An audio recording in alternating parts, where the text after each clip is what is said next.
The ideal investment. Let's cash in. Finance for the everyday millennial. Hard charging solutions. We provide an accelerant in the journey towards financial independence. I've got some food for thought for young professionals out there who are ready to start building their investment portfolio.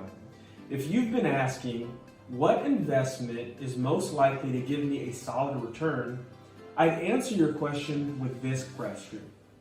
Why settle for just one form of repayment?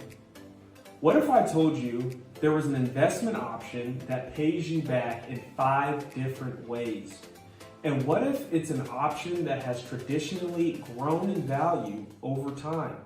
So the longer you hold it, the better you return across all 5 channels. I'm talking about real estate.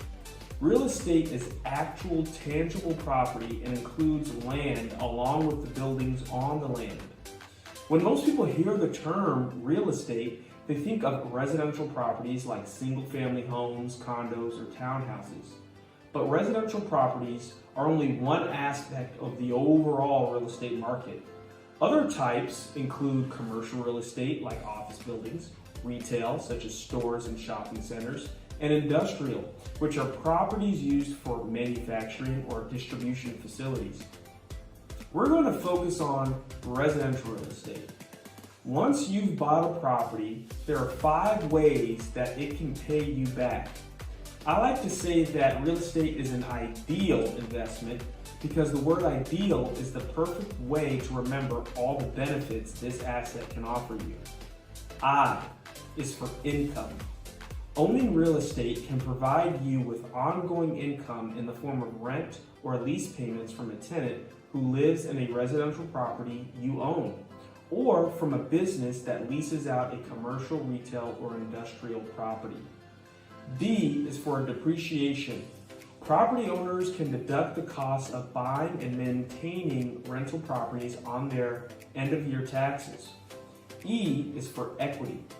Equity is the difference between what you could sell your property for today minus what you owe on it. Over time, as you pay down your mortgage, the amount of equity you can claim in your property will increase. A is for appreciation. Appreciation is the increase in the value of your property over time. Appreciation is market driven, so there may be years when property values rise quickly and other years when they stay flat. And finally, L.